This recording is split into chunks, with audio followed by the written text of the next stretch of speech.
Hello everybody and welcome back to Azeroth Adventures with Ayverna. I hope you're having a beautiful day.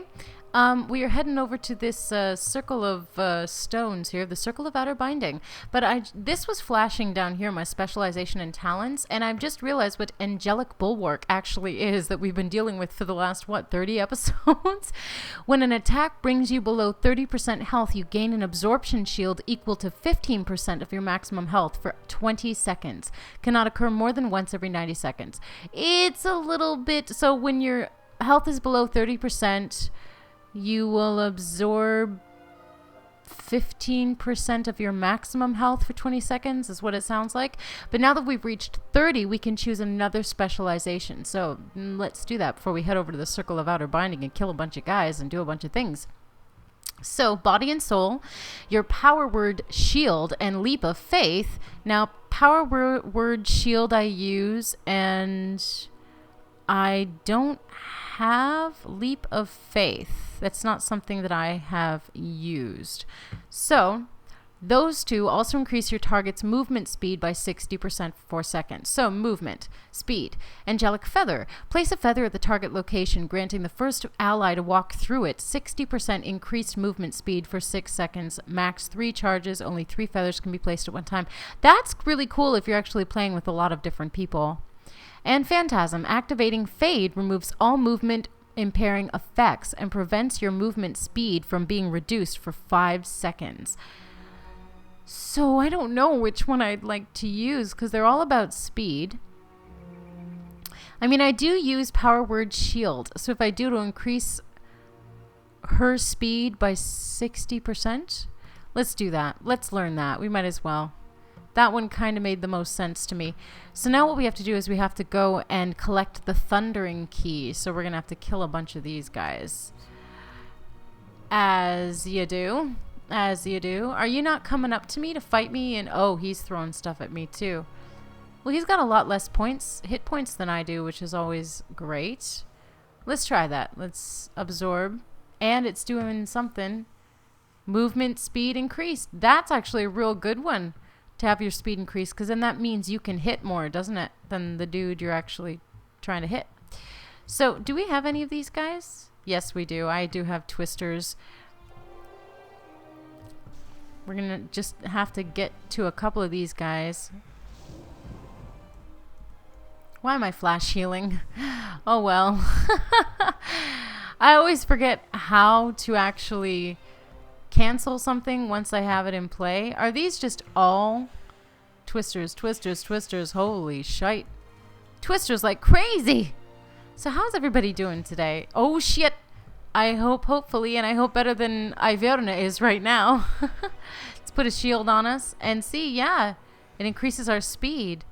It doesn't make casting go any faster, but I guess it just increases. I don't know. Maybe it is making casting go faster? I don't know. I don't think so. I don't really think so. But don't quote me on that. Did I ask how everybody was doing? I hope well. It's been a weird, mucky last few weeks for me. Just emotional and mental craziness, which is not fun, but at the same time, once it's gone, it is very much a joyous occasion. It's too far away. Yeah. It's not. Not now, anyway. So we have just collected the Thundering Key. So now let's head on to the next one.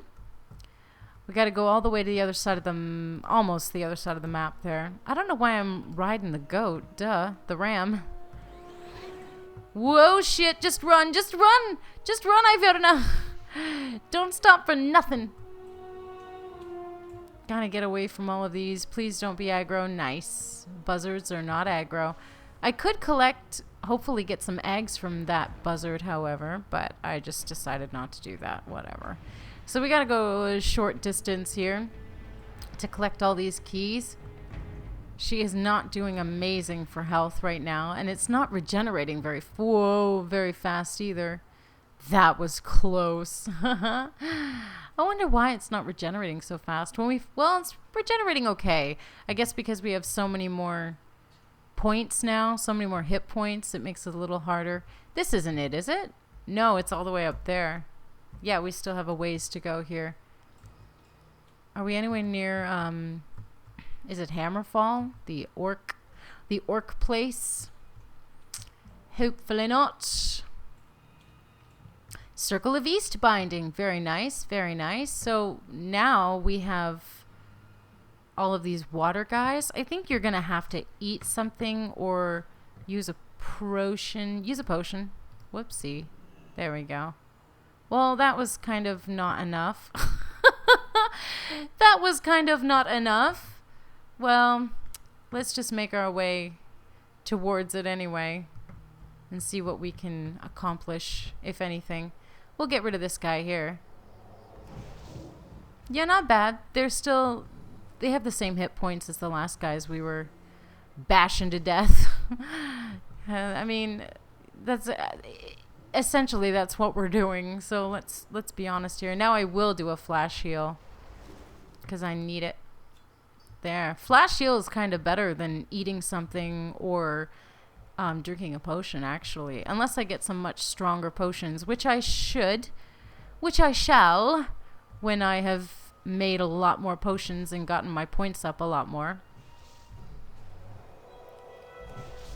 So other than the last few weeks being a little for me, whoopsie, not much is totally new. I mean, yeah, I guess so, because one of our chickens is broody right now, so she's been sitting on 9 eggs for a few days, and I'm very excited. The eggs are staggered, so we're going to be borrowing an incubator from a friend and to make up for any eggs that she lets hatch and then runs away from, because what they'll tend to do, chicken mama babe, ooh, is the first few chicks will hatch kind of thing, and then they may take off and stop sitting on all the other ones because they're busy teaching those chicks how to do stuff, how to forage for food, how to peck, all that sort of stuff. So, which is so cute when you talk about it. Oh my God, that's adorable. Now, come on, little chickies. I'm going to teach you how to peck. I'm going to teach you how to look for bugs. And oh my God, it's so cute. It's ridiculous. I can't wait. I seriously can't wait for the first few eggs, because like I said, they're quite staggered over a few days. This is day 8. So I might start candling tonight after I put the chickens to bed. I may go visit them again after they've gone to bed and lift some eggs out from underneath Fernie and candle them. If you don't know what candling eggs is, check it out. Like, look it up. It's very cool. It is a way to see if what eggs you have, what chicks you have growing in eggs right now, which ones are actually growing. Which ones, there's something called a quitter egg where it'll start to grow, but then it no longer will. Okay, now we have to go all the way over to the other side of the map. And then there is another term that I'm not remembering, and it's I don't know, it's for an egg that didn't quit, I guess, or was infertile, I guess. But we have a rooster, and it's only 4 girls, and the saying that we know of is basically like, if you see him, fertilizing some of the eggs, he's fertilizing all of the eggs, kind of idea, So we definitely see him doing his little prancy walk and jumping on the backs of the girls and depositing his nutrients, so to speak. So we know that he's been after quite a few of them, which is fine. It's exactly what we want. So under Fernie right now, I have 2 eggs from Fernie, 2 eggs from Sienna, 2 eggs from Autumn. No, actually. Yeah, 2 eggs from Autumn, 2 eggs from Sienna, 2 eggs from Pebble, and 3 eggs from Fernie, because there was a day when I went to go check on her and I lifted her up and I was like, there's 9 eggs here now. And so while she was sitting there, actually laid an egg. So I was like, okay, well, I'm obviously not going to get rid of this one because I can't tell which one is which. Like, I haven't marked any of them. I'd rather mark them after I've candled them. So it's pretty exciting. But other than that, just a lot of weird emotional stuff. I've just been exhausted and having a hard time sleeping at the same time and very moody. And that is no fun. And I'm incredibly empathetic. I'm an empath by nature. I always have been. And so, like, I'm wondering if I'm picking up on Fernie's brooding, and much like, because I am, unless I am pregnant, actually, because I am showing signs of possible pregnancy, and I would prefer that not be the case. But it also could be that I'm extremely empathetic to what it is Fernie is going through, because in essence, she is quote unquote pregnant right now. She's the chicken version of it. You know, when they get all broody, that's just them getting kind of hormonal and mommy-like and nesting, you know. So I could just be incredibly empathetic to what it is she's going through. And I'm with her a lot. I am a stay-at-home mommy to all the chickens and the kitties and stuff. So numerous times throughout the day, like when I'm recording episodes, I record an episode and then I run outside and I check on all the chickens and I make sure they are fed, and I'm checking on Fernie and making sure she's on the eggs, and I'm lifting her up and making sure all the eggs are fine, because we did have a cracked egg a few days ago, which really sucked. It was one of Autumn's. It got broken, but interestingly enough, the same day Autumn laid an egg, and they basically do every day anyway, but she laid an egg, so I was like, okay, well, one of hers got squished. So I cleaned up all of the eggs that were in there, because if you leave any of the yolk on them, it can actually create a bacterial infection. So I took all the eggs out and I cleaned them off very carefully, and then I put them back in a roost, in one of the little roosts we have for the girls. And then I noticed that Autumn had laid another egg, so I actually put that in with all the other ones. So like I said, a bit of them are staggered. This is our first time growing chicks, so, and we're doing it as naturally as possible. I wanted to wait a couple more weeks, but Fernie made the decision for me, because she was just all of a sudden incredibly obvious that she was brooding and she wanted to lay on some eggs.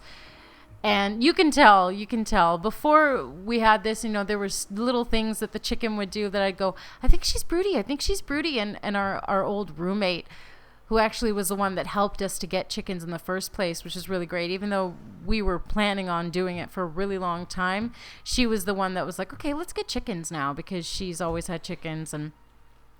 But I would come to her so often and I'd be like, I think this one's broody. I think they're a little broody. And she's like, I don't think so. You would notice. You would really notice. So for any of you out there who have chickens and you think they might be broody, but you're not sure, then they're not broody. It's kind of easy to tell. Now that I know what a brooding chicken looks like, it is very obvious. Like, they literally will stay in the nest and they'll puff up their bodies like crazy. If you go near them, Fernie makes this noise like very often. So when a chicken is broody, there is no question about it. You will not be uncertain if it's broody or not. So she let me know that she was broody, and because I'm a naturalist and I do things as naturally as possible, and my life is in a lot of ways dictated by nature and the natural order of things, I was like, okay, you want to have babies, I'm going to honor it. So at that point, we had already had 2 eggs laid that day, and I hadn't put them in the fridge. So I just put them under Fernie, and she was very, very happy about that. But it's funny to watch her rocking around the yard, and she gets real uppity with all the other chickens. It's so funny. If you get close to her, she does a little it's like, get the hell away from me, I'll peck your eyes out. But she doesn't do it, because we don't have aggressive chickens, because I've gone out of my way to be very, very lovable with, because I'm naturally incredibly lovable. So, oh no, get closer then. Jeez, crow. I'm naturally very lovable. So before, as soon as we got our chickens, I was all over them, giving them kisses and hugs and snuggling them and petting them whenever they're in the roost and thanking them all the time for eggs and talking to them. And it's usually me who puts them to bed. Well, I don't put them to bed. They go to bed. And then I go out there to shut the door. It's usually me who goes and shuts the door. So, what was that ring we just got? Nice ring. We do have 2 slots, so I'm going to put it in. So now we have 2 rings. So from the moment that we got them, and we've had those chickens for almost a year, the moment that we got them, they could see that, oh, this is our human mama. Whoopsie. And she loves us very much, and she's lovable, and that's all there is to it. So they got used to it, which is wonderful, because I can't imagine not being lovable with animals and with people. I just cannot imagine it. I'm just naturally lovable. So, what are you going to do? Were these guys here before? They were here before. Look at all the coos. Look at all the moo coos. My partner works with cows almost every single day, and I was actually with him at work last night, and they are such fascinating creatures. Oh, come on, frig off. They are such fascinating creatures, cows, and it's really sad because even though where he works is an organic cheese farm, they don't keep the boys that are born. So like within a couple of hours of the boys being born, they're sold and they're gone, which means that one of two things, that they're going to become a bull for somebody so someone else can breed their cows, or they're going to become veal, which is incredibly sad to me because I don't eat meat, and I am kind of quite against that because it's just a little baby. It deserves to live a long, healthy, as free as possible life. We all do. And it just really, really sucks. Anytime Eric comes home and tells me, oh, yeah, another cow was born today, I can tell by the look on his face, because it bothers him too, that it was a boy and it's gone, So it's always a point for me where I end up going, oh, and just feeling really sad about it. Because one of two fates is going to occur for that boy, unfortunately. But they are such fascinating. And you can see that too. You can see in the mothers, they know that their child has been ripped away from them, and they are heartbroken. Like, how can you not feel for that? I mean, God, even the meat eaters out there, how can you not feel for that? It is devastating. It is heartbreaking. And to see that is really, really sad. And I could see it in one of the cows yesterday. Her name's Annie. I could see in one of the cows yesterday that she was really upset because she had a boy a couple days prior. And you could tell while Eric was milking her that she was anxious. She was not totally happy.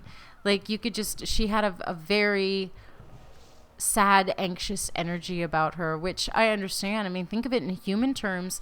If you give birth to a baby, a baby's growing inside you for a certain amount of time, and then you give birth to it, and then within an hour of you giving birth to that baby, someone comes along, gives you some money and takes it, and doesn't even give you money, gives money to the frickin' farmer, the frickin' human farmer who's using you to keep having babies. And that drives me crazy too, because it's like you have to keep putting these cows kind of through hell to a certain extent, because being pregnant is not an easy thing. You constantly have to keep them pregnant so that they give you more milk so you can create cheese. So Eric and I for a long time have talked about, after chickens we'll get goats. And then the more and more I think about it, the more I'm just like, to make our own cheese and have goat milk. And the more I think about it, the more sick it makes me feel, because I realize that if I want to always have a surplus of cheese that he and I make, or milk or goat yogurt or whatever, I have to constantly keep my goat pregnant until she can no longer get pregnant anymore, like until she's past an age of being able to get pregnant. And that's heartbreaking. I wouldn't want to do that. Now, if I got a goat who is already pregnant and just let things take their course, and got a male goat and a female goat, and let them fuck each other whenever they want. If they decide they want to have a baby, that's perfect. And then I will use some of her milk, not all of it, because most of that should be going to the baby. It's conscious living is hard. I'm not going to lie to you, but we've been doing it for a few years, and I wouldn't trade it for anything, because we're happier, we are healthier, we are more aware of things. You're not going to pull the wool over our eyes about what's really going on here on spaceship planet Earth, and while that may be challenging sometimes, at the same time, I couldn't live any other way. I couldn't be an ignorant person who's unaware of what's happening on this planet, or who isn't compassionate and doesn't care about what's going on. I just really couldn't do it. So I'm in one of those moods today because I've been so moody, and I've been so out of it lately. I'm just incredibly impassioned by so many things today. And I'm very unapologetic about it, as I should be, because that's just it's a big part of who I am, is to be impassioned and to stand up for something, you know? I think we all should. But so now we're still friggin' heading over, and thankfully we're actually getting this quest done at the same time that we are working on this. Don't fucking walk away from me. Don't walk away from me, you shit. I'll knock you out. Oh, there's the wall into, I think, Hillsbrad Foothills. Yes, sir. Yes, sir. Yes, ma'am. So, oh, these are fire guys here. Who were the first guys? I thought the first guys were fire guys. Anyway, we're at the Circle of West Binding. I have never seen this. Oh, well, shit. I wanted to see this up close. Frig off, Ayverna. I've never seen a mining node so close to an herbalism node. That's really interesting. See why I like this? Look how beautiful this area is. It is so much nicer than the Moistlands. The Moistlands are nice. I'll give you that. But it's not as nice as the Arathian Highlands. Okay, so I gotta go here and kill a bunch of fire guys. Which again brings to mind the question of when I did the first Circle of Binding, what kind of guys were they? Were they rock guys? They were wind guys, weren't they? They were like wind elementals. Windamentals. So I just got to get rid of a bunch of these guys and collect the key, because I would like to rescue that princess in this episode if I'm remembering it correctly. It's gather the burning key, the cresting key, and the thundering key from the Stone of West Binding, the Stone of East Binding, and the Stone of Outer Binding.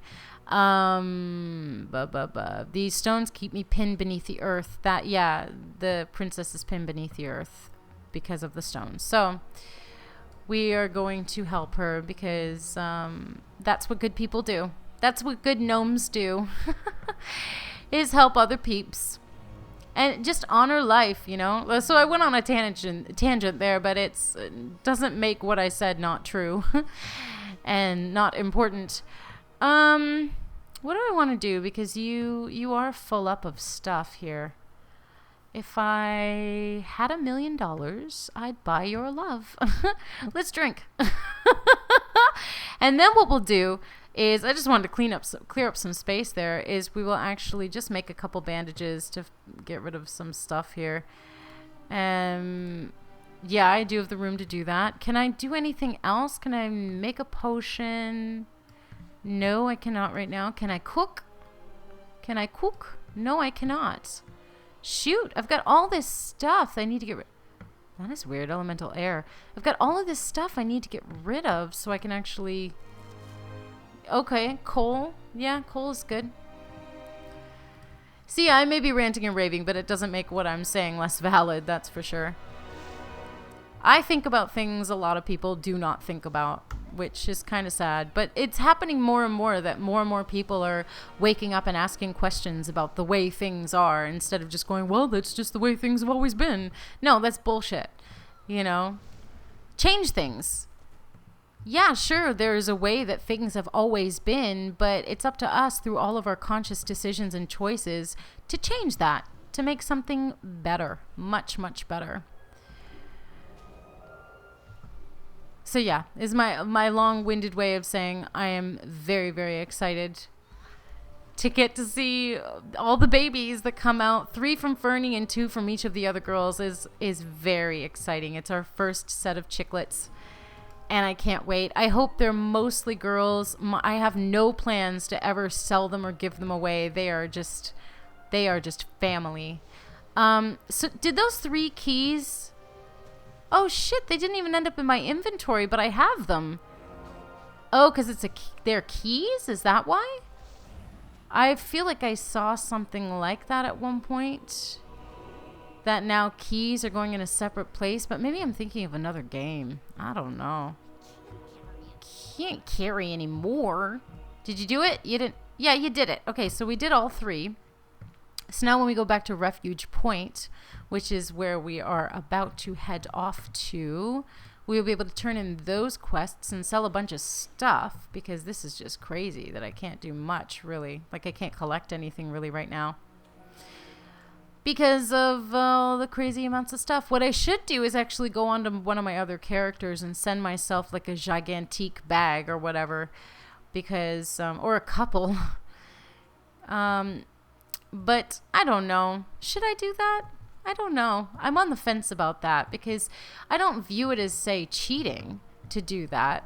But it would give me a leg up and we'd be able to carry a lot more things and it would make the episodes run a little more smoothly. So I'm thinking about it. It's kind of at the forefront of my mind here. So other than that, what else is new is I'm on a 3-day fast currently. This is not why I'm in a bad mood. I've had a few weeks where I've been in a bad mood. Ah, shit. I'm going to get rid of these because I never use them anyway and they don't bring in that much money. And I'm going to take the raptor egg just in case I can actually cook with it. If not, we just chalk that up to a loss and these things happen. So I'm on a 3-day fast. I'm only drinking lemon water and kombucha. So that I'm excited for. It's really nothing. I am hungry a little bit, but I'm on day 2. But I'm not really that hungry. Years ago when I was sick, a couple years ago when I was very, very sick, which propelled me into changing my body completely, dropping 170 pounds because I used to be 320 pounds. Now no longer. And a whole host of health problems that I had based on a thyroid not working and hormones not working and adrenals not working and everything. And of course, I did it all naturally because I don't use doctors. They are totally fucking useless to me for a list of reasons. And if you do your research, you'll realize that doctors are only just pushers for the pharmaceutical industry and couldn't give a shit less about the food you put in your body and the products that you use, because those are the things that cause disease and sickness and instabilities of all kinds, is what you're putting in your body and what you're putting on your body. But doctors aren't taught this because they are taught to be representatives for the pharmaceutical industry. And this is why when a doctor says to you, I have no idea what's wrong with you, he'll still write out a prescription for you because he gets kickbacks on every single prescription that he fills. Same with like amputating legs and things like that. Doctors are very quick to do surgery and to amputate things because they make money off of the amputations. So we're not talking about honest, true, and good people here. We are talking about really sick people, actually, who are conditioned for the most part and won't question outside of that paradigm. But also, how do you say, they are wankers. So I don't use doctors. I haven't in years and years and years since I started to wake up to what is really going on behind the scenes there. And when I was really sick, I healed myself, but I realized that it was all the food that I was eating. And what was my point? I had a point relating to that. What's my point relating to that? I don't remember. I may have to go back and look at the video to figure out what it was I was trying to say. But yeah, fasting, that was what I was saying. When I was sick, I literally stopped eating for like 3 weeks. And so 3 days is absolutely nothing. And I was going through the worst pain of my life at that point too. So if I can get through that, I know that I can get through anything. That's kind of my linchpin for everything. It's like when I'm in a challenging situation, I find myself going, it's fine. I have been through worse, because I have. And then I get through it. Oh, he's a good guy. Nice. I don't feel like fighting anybody else right now. I just want to get down into Refuge Point, which is... I guess I can just kind of jump down this way. Yeah. Let's do that. Whoa. Don't go too far. Whoa. Don't... Oh, that wasn't... That wasn't too bad. But yeah. That's my point. Okay, so... We only got one of these? Okay. Very good, Ayverna. The last thing we need with the undead looming is a gang of common thieves distracting us. The Syndicate and Stromgarde do battle with our contingent of militia there. In order to urge the rabble to fight our more disciplined troops, the Syndicate leaders have placed a bounty on our soldiers, awarding gold for each Stromgarde badge gathered off killed militiamen. We want those badges retrieved. We cannot allow the cutthroats to take trophies from our brave fallen. Enter the Syndicate-controlled area of Stromgarde and hunt them for our badges. Collect 7 Stromgarde badges from Syndicate enemies in Stromgarde Keep. Have a good one. You have a good one too, thank you. What else do I need to do here? I need to do nothing else here in Refuge Point. I need to actually...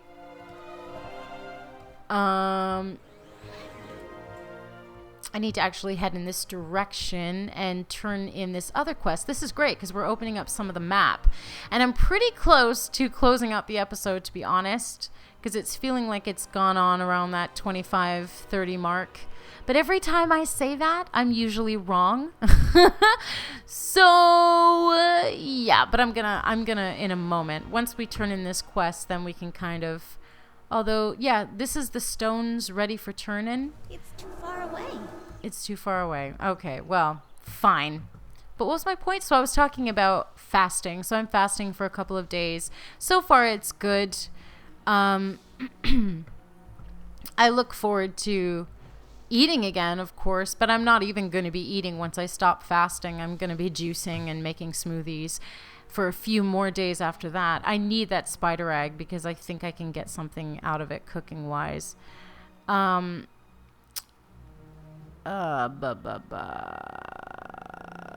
can I get rid of? Okay, sticky ichor is copper, so, and so is that, but I think I can cook that, so who cares? But yeah, after I'm done with fasting, I'm gonna be just making organic smoothies and juices and stuff. I gotta tell you, I cannot wait for carrot, apple, ginger juice. So I might juice some ginger today and put it in some water. That would be really, really excellent. The whole point, oh my God, I haven't right clicked. The whole point is just to restart my body, and yet again, like I did a couple years ago. And, whoa, lots of silk. I can get rid of this. I don't care about the sticky ichor. And the stickiest of the icky. You want to smoke with your old pal, Rick James? So, I look forward to that. God, I'm just, but I am very scattered as it is, because I'm not getting any nutrients right now except lemon and water, and that's it. So I turn them in here at this other circle of binding. Kind of strange. Well, not really, I guess. This is the last one. I don't remember it looking like this. It's been a while since I've played the Arathian Highlands. I was thinking about it today in terms of like seasons, because I'm calling this season 1, and I'm like, what would make season 2? What would make it any different? Because at least with like a Sims Let's Play or whatever, what happens to make it a new season is that we're in a new generation, right? And we kind of start things over and remodel the house and do things a little differently. But what could be the thing that actually changes the seasons here for this game? And I was kind of thinking like, well, when she visits a new continent, possibly. Because right now we are just on the, I think the eastern kingdoms. We have yet to go over to Kalimdor, the other starting points.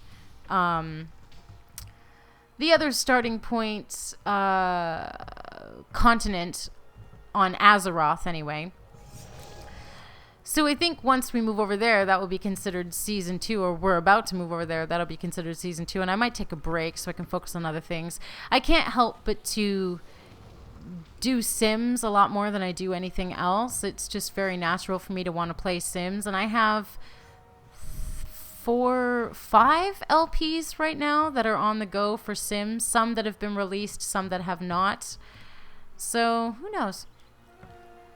This is the stone of inner binding. It is the strongest of the binding stones and must be unlocked for the others to open. Well, we just unlocked it. Misriel speaks through the stone. You have done it. You opened the stones of binding. I can feel the shackles about me loosen, and freedom draws ever closer. You are a noble priest, Ayverna. My rescuer. Nice. We're going to get some tail from this. Opening the stones of binding loosened much of my confinement, but a lock still holds me chained. It is the keystone you see among the circle of stones, and the key is held by one of my captors, the Stone Watcher, Fazruk. You must obtain that key, which the Stone Watchers call the Rod of Order, from Fazruk, and use it to open the keystone. Ayverna, you have done so much to aid me. Just a little more, and my gratitude will shake the very foundations of the earth. Obtain the Rod of Order from Fazruk. So where do I find him? Here? That seems like it would be probable. Let's do it. Let's get her done. I don't want any sorry your princess is in another castle messages. I want to rescue her ass.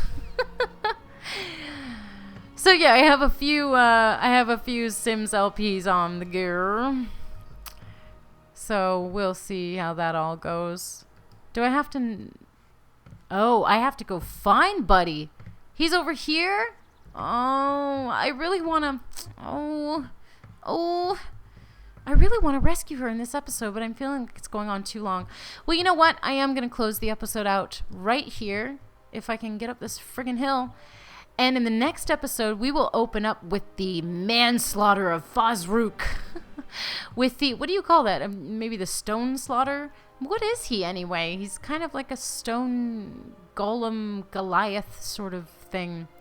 But anyway, I hope you're having a fabulous day. Thank you so much for watching. Thank you for listening to my, although incredibly valid and truthful, ranting and raving. It's very important to get some of these things off my chest because I'm a lot more than just a gamer and a creative. I'm a very impassioned, awake and aware individual as well. So I'm here to help people with information and inspiration. So anytime I can do that, that's the best. So I hope you're having a fabulous day. Thank you again for watching, and I will catch you in the next one where we beat the snot out of Fazruk. Bye-bye!